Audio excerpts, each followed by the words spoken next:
특별한 이슈텔러에게 한반도의 궁금한 이야기를 들어보는 이슈텔링 시간입니다. 네, 형주 씨. 네. 안창림, 네. 추성훈, 정대세 이 세 분의 공통점이 뭘까요? 갑자기 가쁜 퀴즈? 네. 뭐 셋 다 운동선수시고 그쵸. 강한 남자. 뭐 몸도 좋고 일단 부럽네 같은 남자로서. 어허. 예. 뭐 그것도 다 맞는 얘기인데 그거보다 더 중요한 공통점이 하나 있습니다. 아이, 당연히 알죠. 세 분 다 제일 한국인, 제일 교포시잖아요. 맞습니다. 근데 이분들이 나고 자란 제1교포 사회는 다른 나라의 교포 사회와 차이가 좀 있다고 하거든요. 그렇겠죠. 무엇이 얼마나 다른지 오늘은 제1교포 3세 박향수 씨와 함께 이야기 나눠보겠습니다. 안녕하세요. 환영합니다. 안녕하세요. 반갑습니다. 네, 반갑습니다. 네.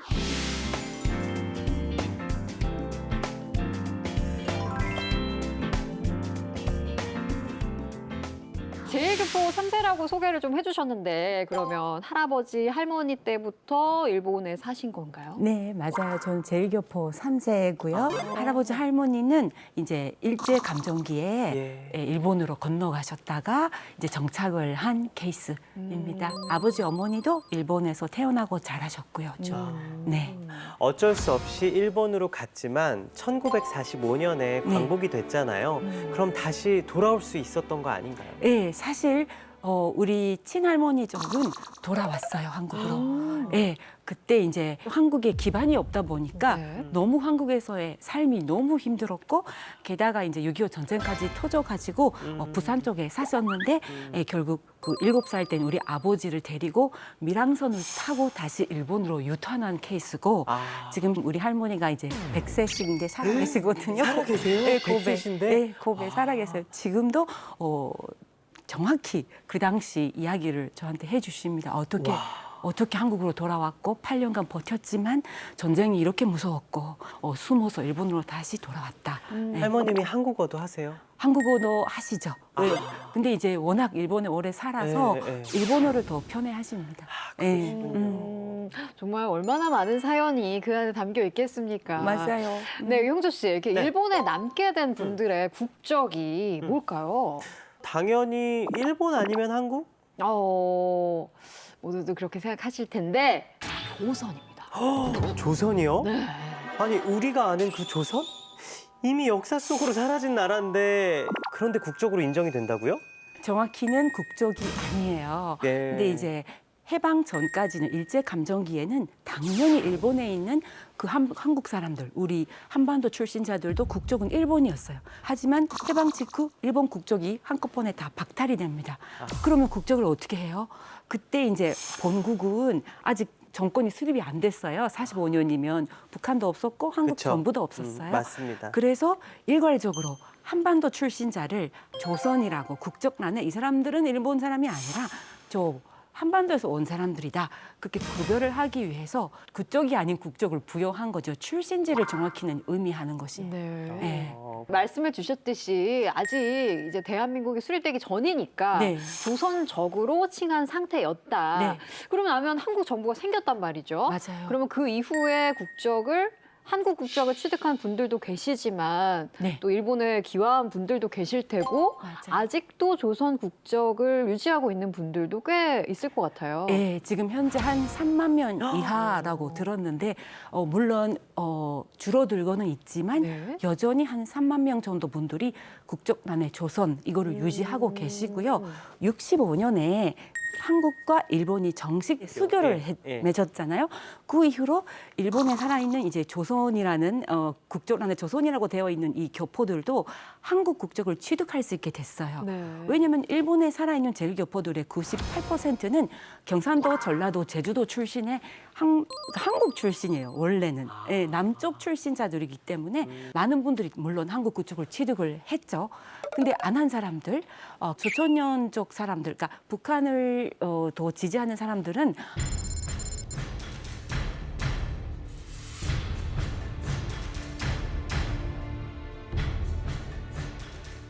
지금 한국 국적을 취득하는 것은 분단된 조국을 인정하는 것이다. 그래서 왠지 한국 국적을 취득하는 거에 대한 거부감을 그 당시 가지는 사람들이 많았어요. 예. 아니 북한이 좋으면 북한을 국적으로 선택하면 되는 거 아닌가요? 아, 일본이랑 북한은 수교가 없잖아요. 정식 국가로 인정을 안 하고 그쵸. 있기 때문에 네. 북한 국적이라는 게 존재하지 않아요. 네. 인정을 안 하는 거군요. 그렇죠, 예. 그렇죠.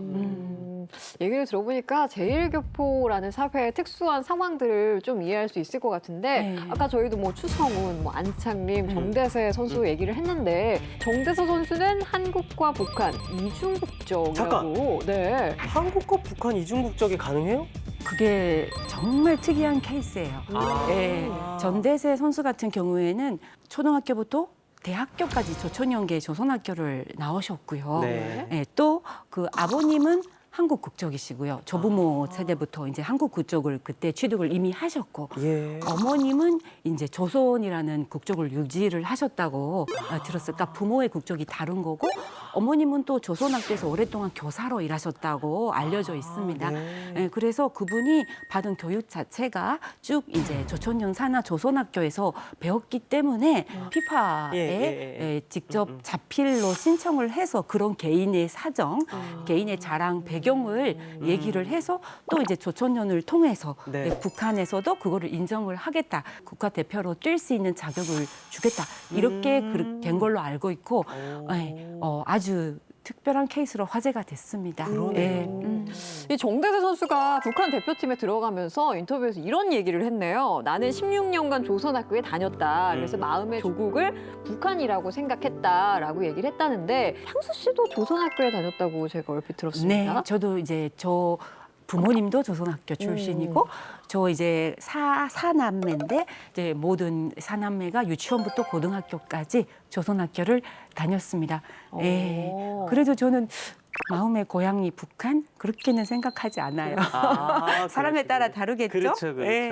뭐 온 가족이 다녔다는 그 조선학교에 대한 궁금증이 많이 드는데 어떤 곳인지 좀 소개를 해주시죠. 예, 이게 참 이야기가 길어지는데 네. 조선학교가 원래 해방 직후에 국어강습소라는 이름으로 이제 민족교육으로 시작을 했어요. 네. 예, 초기에는 태극기도 걸은 적도 있었고 이제 한국에 대해서도 많이 가르쳤고 그렇게 이념 교육 뭐 북이냐 남이냐 이런 게 없었는데 조국이 또 분단됐잖아요. 본국이.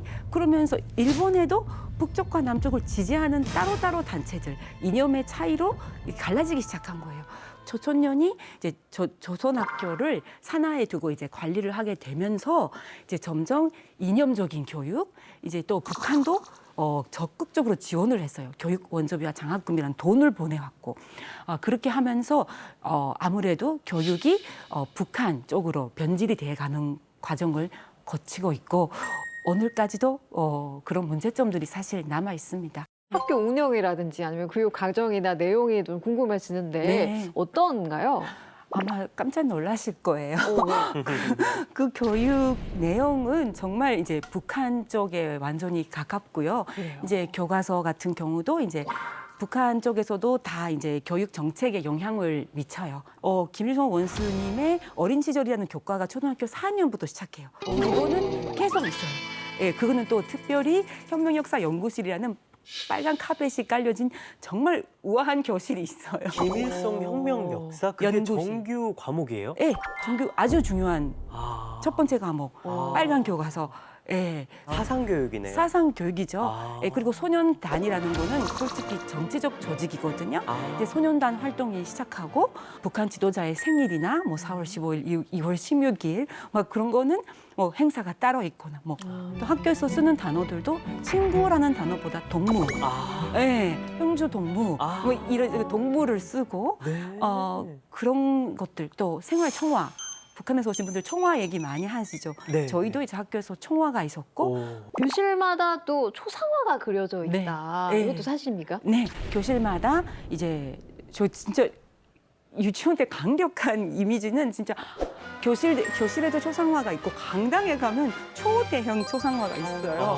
그게 어린 마음에 좀 무서웠던 이미지가 있고 그 초상화를 매일 닦는 당번이 있었고요. 닦아야 돼요, 예, 초상화도. 닦아야 돼요. 예, 그런 것들이 있었고 지금 조선학교에서는 초상화를 많이 내렸다고 해요. 네. 특히 이제 초등학교, 중학교 네. 초상화를 내린 대신에 그 대신에 이제 유화 같은 거, 김일성의 유화 같은 거를 이제 여기 여기저기 이렇게 살짝 걸어놓고 고등학교부터는 정치적인 그런 교육이 지금도 여전히 유지되고 있는 상황입니다. 그렇군요. 초상화나 뭐 그런 것도 포함해서 고등학교는 조금 센 편이에요. 지금도. 얘기를 들어보니까 정대세 선수의 인터뷰가 좀 이해가 되는 측면도 네, 이해가 있는데. 확 되네요. 아니 그래도 어쨌든 일본에 있으니까 맞아요. 국가 기념일이나 뭐 행사 같은 거는 일본의 영향도 좀 많이 받지 않을까라는 생각도 들거든요. 아니요, 저는 학교 휴일 같은 게 일본의 그 칼렌더 달력 휴일이 아니라 이제 북한의 휴일에 맞춰서 학교 행사가 이루어졌죠. 뭐 9월 9일은 뭐 이제 창건 예, 기념일이고, 맞아요, 맞아요. 뭐 4월 15일은 뭐 태안절인가 네, 뭐 그런 네. 식으로 해서 북한에 맞춰서 이루어졌습니다. 일본 캘린더를 사용하지 않고 일본 달력을 쓴 기억이 없어요. 이렇게 예를 들고 일본의 이게 기념일 막 이런 게 달력에 써 일본에도 다 있잖아요. 국경일이 있죠. 예, 국경일 그런 거를 우리는 따로. 아이고. 예. 지금은 모르겠어요. 지금 다니는 아이들이 어떤지는 확인을 제가 네. 다시 해봐야 되겠어요. 국경일을 어떻게 하는 건지. 네. 그렇군요. 네. 아니 에피소드를 제가 얼핏 들었는데 그 4월 15일 태양절 네. 김일성 생일에 선물을 받았대요. 오, 선물을요? 네, 굉장히 어떤 실망하셨다. 선물일까? 뭐 이런 에피소드는 뭡니까 이거? 아니, 선물 받고 실망하면 정말 못된 사람 네. 같은데 제가 강력히 어린 시절 기억에 강당에서 어떤 행사가 있었고 한 사람씩 앞에 나와서 두 손으로 건손히 그 선물을 받아야 된다. 네. 근데 그게 약간 박스 안에 허물허물한 종이 박스 안에 여니까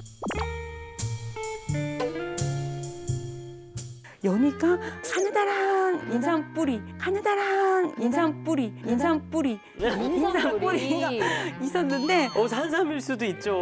산삼 뭐 모르겠어. 근데 그게 이제 초등학교 학생이 받기에는 기뻐하기보다는 그렇죠. 너무 성숙한 선물이 왔네요. 예, 그렇죠. 글씨로 뭐 무슨 조선 인삼 뭐 이렇게 써 있었고 그걸 소중히 집에 들고 갔던 기억이 납니다. 굴하진 않으셨네요. 그러네. 다리 네. 부러질 수도 있어요. 예. 아니 어쨌든 얘기를 들어보니까 학교가 위치만 일본에 있을 맞아요. 뿐이지 교육의 내용이나 시스템이 북한의 영향을 굉장히 많이 받았다라고 네. 들리는데 근데 놀라기는 이릅니다. 진짜 놀랄 일이 또 있거든요. 그래요?